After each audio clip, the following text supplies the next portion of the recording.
The first Australians. Over 65,000 years ago, long before the first human settlements in Europe or the Americas, people arrived on the land we now call Australia. This immense time span makes their story one of the oldest continuous cultures on Earth. Across the continent, more than 250 distinct language groups flourished, each tied to unique ecological knowledge, laws, and traditions connected to their country. Aboriginal communities developed intricate systems to manage both land and society. Firestick farming controlled burning of the landscape, encouraged edible plants, cleared undergrowth, attracted game, and preserved biodiversity. Kinship networks governed rights, responsibilities, and relationships, often stretching across vast territories. Oral histories, passed through countless generations, preserve memories of ancient events while guiding seasonal cycles, migrations, and survival strategies. Mobility shaped their lives, but many groups returned to the same sites year after year. Some even built enduring infrastructure, such as the stone fish traps of Brewarina in New South Wales. Estimated at over 40,000 years old, these channels allowed sustainable harvesting, evidence of sophisticated engineering. In other regions, the deliberate cultivation of yams revealed an early form of farming. Scientific evidence shows that the first Australians lived alongside now extinct megafauna, such as the diprotodon, a wombat-like giant the size of Carr. They were also among the world's earliest astronomers, reading the night sky as both calendar and compass. Their arrival itself was an astonishing achievement, requiring advanced boat building and seafaring knowledge to cross from Southeast Asia, guided by winds, tides, and currents. Mungo Man and ancient burials. In 1974, near the dry bed of Lake Mungo in New South Wales, archaeologists unearthed the remains of a man later known as Mungo Man. Dating showed he was over 42,000 years old, the oldest known human remains in Australia. His burial revealed profound ritual, his body laid on its side, arms crossed, and sprinkled with powdered red ochre. This marked the earliest known use of ceremonial pigment in the world, predating similar traditions in both Africa and Europe. Nearby, in 1969, another burial had been discovered, Mungo Lady. Her remains revealed the earliest known cremation anywhere on Earth. Her body was burned, her bones crushed, and then reburned before burial. Clear evidence of ritualized practice. Further discoveries at Lake Mungo offered more glimpses of daily life. In 2003, researchers uncovered over 450 footprints preserved in hardened clay, dating back around 20,000 years. Some showed walking, others running, even one individual sprinting faster than modern Olympic athletes. These footprints are not just evidence. They're the living trace of people moving across the land so long ago. After decades of scientific study, Mungo Man was returned to his ancestral country in 2017. His repatriation was more than the return of bones. It was an act of respect for a culture that had honored him long before written history. Songlines and the stars. Across Australia, the land itself was read like a map, not through ink and paper, but through song. These songlines, or dreaming tracks, followed the journeys of ancestral beings as they shaped the world. Each verse described a landmark, water source, or the direction. By singing in sequence, travelers could cross vast distances without written maps or compasses. Songlines linked different language groups, as each community held part of the story. Together, they formed pathways stretching thousands of kilometers, binding coast to inland in a shared cultural network. The night sky was part of this map. Aboriginal astronomy mirrored the land, with constellations guiding movement, hunting, and harvest. The dark dust clouds of the Milky Way formed the emu in the sky, whose seasonal position marked when emus laid their eggs. These traditions carried practical knowledge wrapped in story and performance. Some songlines even preserve memories of events older than recorded history elsewhere, such as accounts of coastal plains flooding after the last ice age, over 10,000 years ago. These are not just stories. They're cultural records woven into law, ceremony, and survival skills. Trade with Macassan sailors. For centuries before European colonization, northern Australia was already connected to the wider world. The Yallinga people of Arnhem Land maintained regular contact with sailors from Makassar on the Indonesian island of Sulawesi. While the exact beginning of this relationship is uncertain, it was firmly established by the 1600s, making it one of Australia's oldest documented international trade networks. The Macassans arrived on wooden sailing vessels known as praus. With their distinctive triangular sails and shallow draft, these ships were perfectly suited to both open seas and coastal waters. Carried south by the northwest monsoon winds, the sailors stayed for months at a time before returning home with the change in trade winds. Their main goal was to harvest trepang, sea cucumber, a valuable delicacy and medicinal product in Chinese markets. But this was more than a one-way trade. The Macassans brought goods rarely seen in northern Australia: cloth, rice, tobacco, alcohol, and metal tools. In return, Aboriginal traders offered turtle shell, pearls, trepang, and access to rich fishing grounds. Over time, the two groups developed a pidgin language to communicate, with some Macassan words still present in Yallinga today. The relationship also left deep cultural marks. Aboriginal boat designs in the north began to reflect Macassan influence, and rock art from Arnhem Land depicts prows, sails, and scenes of interaction. Oral histories recall ceremonies, shared meals, and even marriages that bound visitors and local families together. Unlike the colonization that followed, this was a relationship based on reciprocity, not conquest. It lasted for generations, building a unique economic and cultural bridge across the Arafura Sea. But by the early 1900s, the Australian colonial government, fearing foreign influence, restricted trepang fishing. Early Dutch explorers. Nearly 200 years before James Cook charted Australia's east coast, the Dutch were already placing parts of the continent on European maps. In the early 1600s, the Dutch East India Company, VOC, sent fleets between the Netherlands and the East Indies. Their fastest routes cut across the southern Indian Ocean, where a slight navigational error could push ships too far east, straight onto the shores of an unknown land the Dutch called New Holland. In 1606, navigator Willem Janszoon, commanding the Duifken, sailed south from the Indonesian islands and became the first recorded European to set foot on mainland Australia, landing on the western side of Cape York Peninsula. His encounters with local Aboriginal people were tense, and he left with little sense of the land's value. Other Dutch voyages soon followed. In 1616, Dirk Hartog reached an island off Western Australia, where he left behind an inscribed pewter plate, the oldest known European artifact in Australia. In the 1620s, Jan Carstensz charted parts of the Gulf of Carpentaria. The most famous of all, Abel Tasman, sailed twice in the 1640s. Dutch reports described Australia's coast as dry, inhospitable, and lacking in riches compared to the Spice Islands to the north.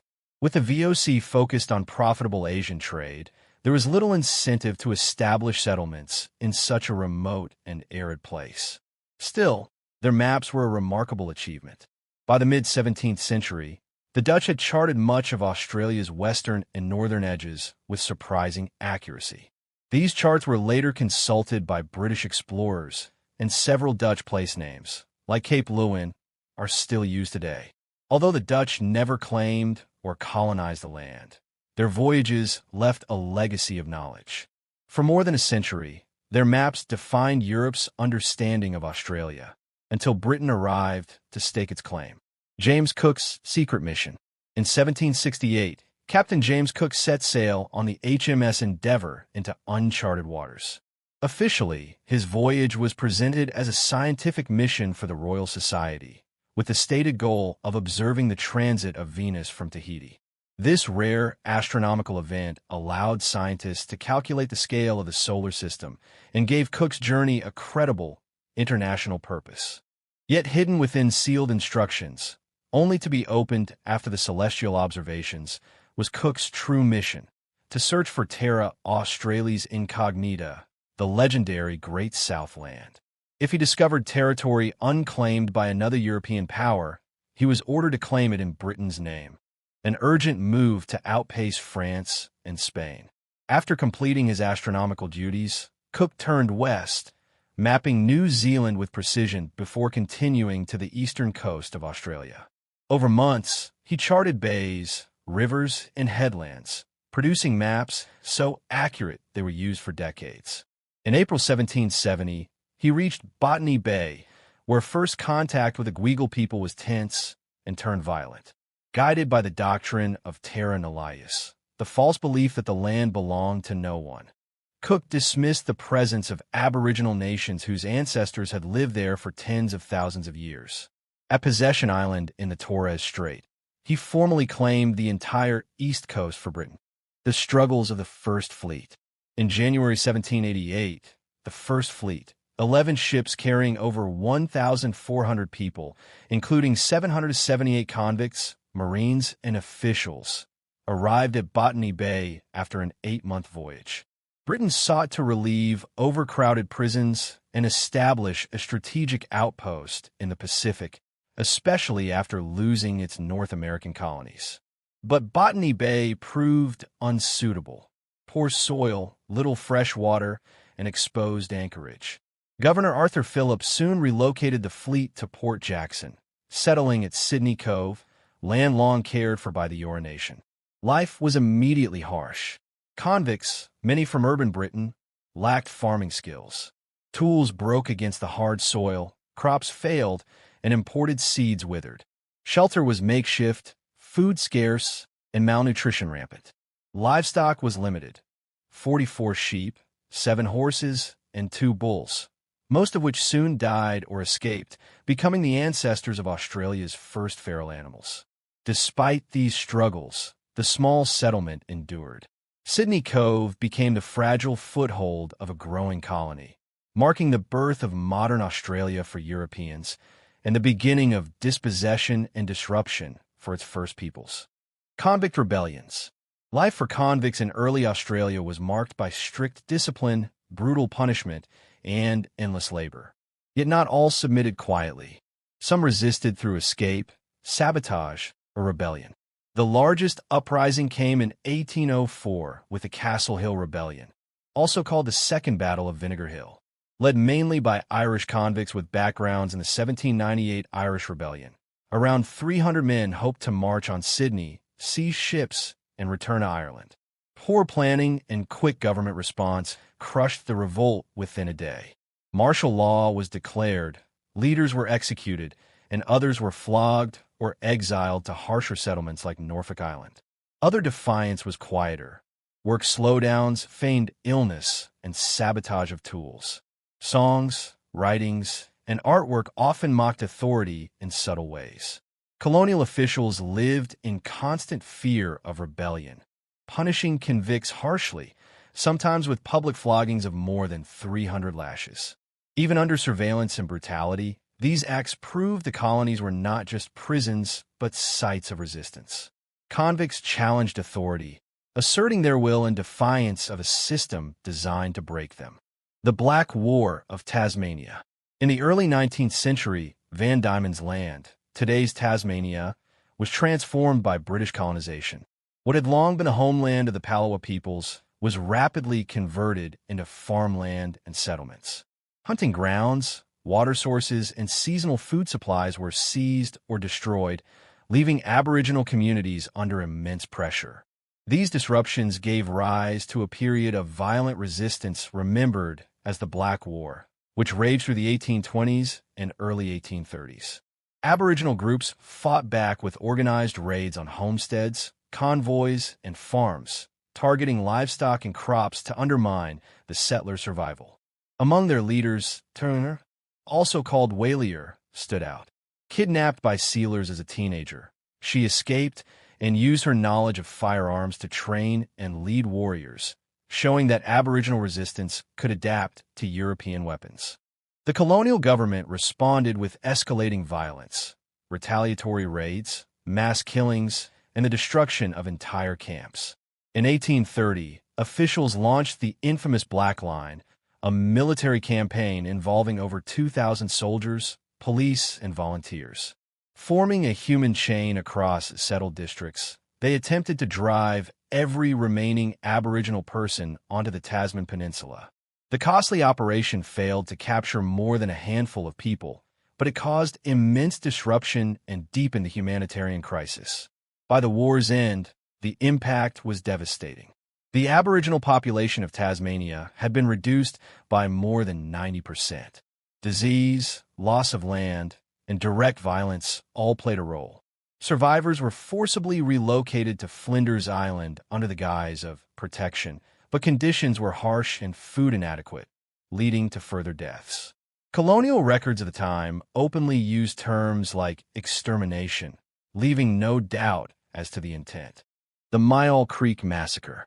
In June 1838, one of the most infamous acts of frontier violence occurred at Myall Creek Station in northern New South Wales. 11 armed settlers targeted a camp of Wireray people, a clan of the Gamilaraay Nation. These men, women, and children were unarmed. Many had even sought safety after earlier conflicts. The settlers approached under false pretenses, tied their captives together, and led them away. Once out of sight, they brutally murdered all 28 people with swords and knives, then burned the bodies to conceal the crime. Massacres like this were widespread on the frontier, but rarely acknowledged or punished. This case, however, reached the courts after a station manager reported the killings to the police. At the first trial, no convictions were secured due to a lack of acceptable witness testimony. But in a second trial, 7 of the perpetrators were found guilty of murder and hanged in Sydney, the first time Europeans were executed for killing Aboriginal people. Chinese miners during the gold rush.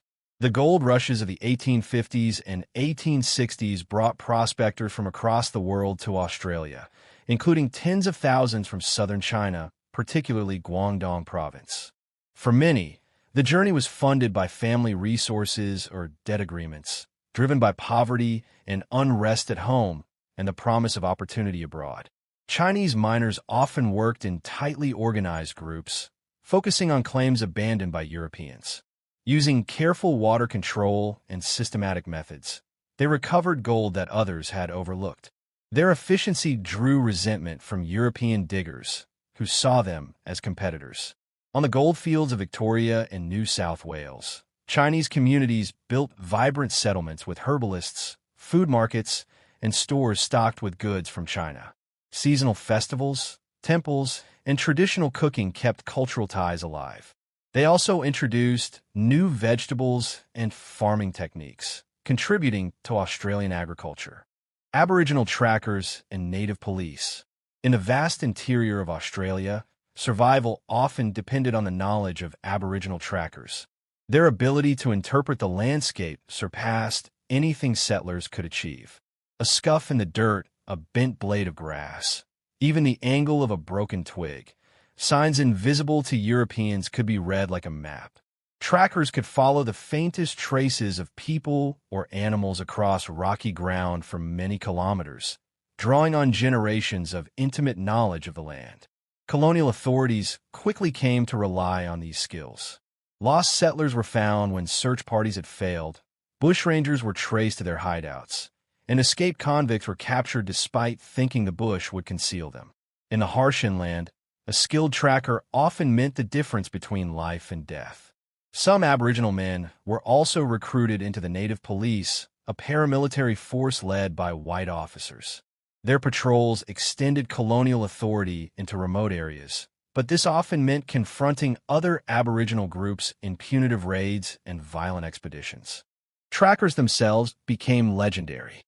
There are accounts of individuals identifying a person purely from footprints, reading heel shape, stride length, or the depth of an impression even days later.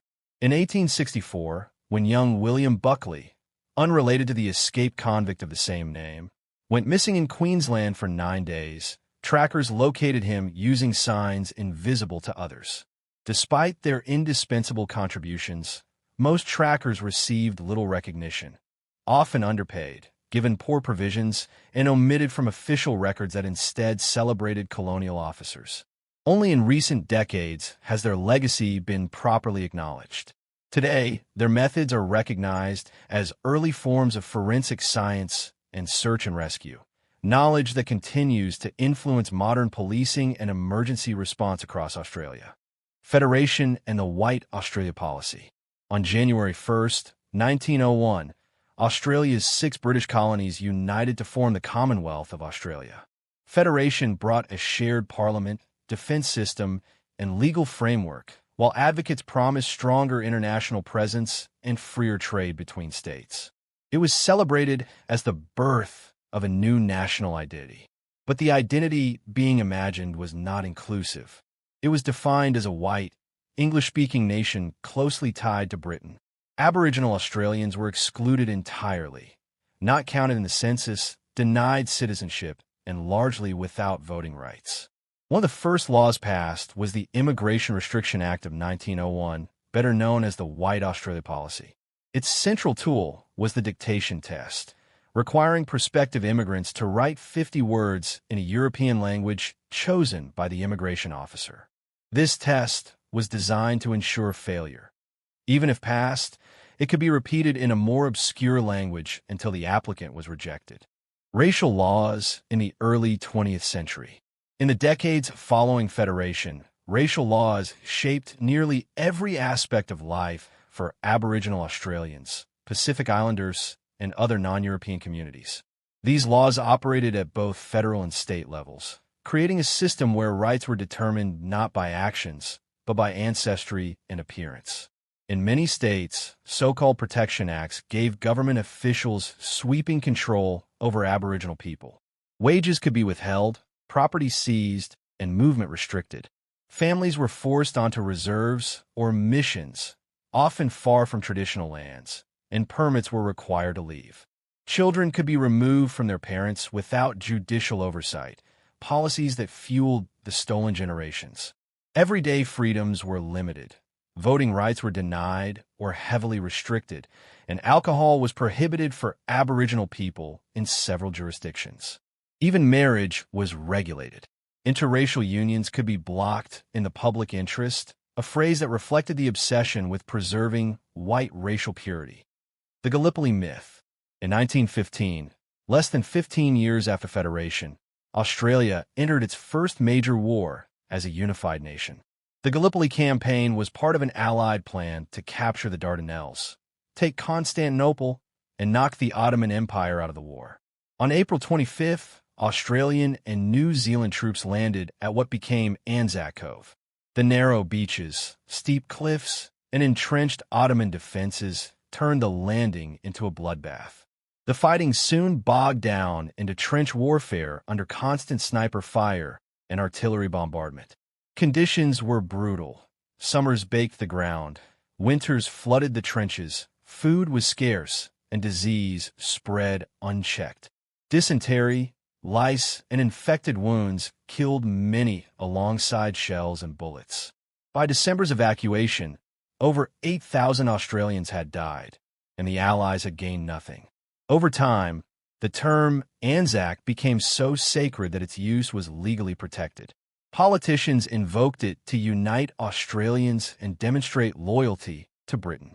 Today, historians view Gallipoli as both a tale of bravery and a lesson in flawed planning, asking whose stories were told and whose were silenced. The Great Emu War. In late 1932, the wheat farmers of Western Australia faced a new kind of enemy, emus. Thousands of the towering, flightless birds poured into the wheat belt, trampling crops already threatened by the Great Depression. Desperate farmers appealed to the government for help. The solution seemed simple: send in soldiers. A small detachment of the Royal Australian Artillery arrived with Lewis machine guns and thousands of rounds of ammunition. But the emus did not act like a single herd. They broke into smaller groups, darted through scrub, and scattered before soldiers could fire effectively. By December, the operation was abandoned. Emus remained, farmers struggled on, and exclusion fences and bounties replaced the military campaign. One veteran later remarked that if medals were awarded for bravery, every emu would have earned one. What survives is not just a humorous legend, but a glimpse into the desperation of Depression-era farmers, the challenges of pest control on a vast continent, and the gap between government promises and realities on the ground. The bombing of Darwin. On the morning of February 19th, 1942, war reached Australian soil. Japanese aircraft launched a devastating raid on Darwin, a key northern port. By 8:58 a.m., bombs rained down on the harbor and airfields. Ships burned and sank, fuel stores exploded, and the town's center lay in ruins. At least 235 people were killed, though the true toll may have been higher. The same fleet and even some of the same pilots who had attacked Pearl Harbor just 10 weeks earlier carried out the strike. A second wave followed before midday, targeting what remained of Darwin's defenses. One of the most destructive moments came when the SS Neptuna, loaded with ammunition, exploded in the harbor, sending shockwaves across the coastline. The raid shattered the myth that Australia's distance offered safety. They spurred new defense strategies, closer military cooperation with the United States, and a permanent shift in Australia's view of its place in the Pacific. The stolen generations. From the late 1800s through the 1970s, thousands of Aboriginal and Torres Strait Islander children were forcibly removed from their families under laws that claimed to offer protection. Officials often needed no proof of neglect. Children were taken to missions, institutions, or fostered into white families, where their culture and language were suppressed. The real aim was assimilation, to erase Indigenous identity and break cultural continuity. Many children endured neglect, harsh discipline, and abuse. Siblings were separated, and children were told their parents were dead. Parents left behind often never learned where their children had gone, searching in vain for decades. The trauma was intergenerational. Families lost not just children, but traditions, languages, and bonds that stretched back millennia. Survivors would later be known as the stolen generations. The 1967 referendum. In May 1967, Australians were asked to decide on one of the most significant constitutional changes since Federation. At the time, two clauses in the Constitution singled out Aboriginal people, excluding them from a national census and preventing the federal government from making laws on their behalf. This left responsibility in the hands of the states, where laws varied widely and were often discriminatory. In some regions, Aboriginal people still faced restrictions on movement, employment, and property ownership under Protection Acts. The referendum proposed removing these clauses. The first change would give the Commonwealth authority to legislate for Aboriginal and Torres Strait Islander people, just as it did for other Australians. The second would include them in the national census. While this may sound symbolic, census data determined funding, public services, and political representation, making Indigenous communities effectively invisible in national life. When the votes were counted, over 90% supported the change, the highest approval ever recorded in a federal referendum. The result was a powerful national statement against discrimination and in favor of recognition. But one persistent myth remains. The referendum did not give Aboriginal people the right to vote.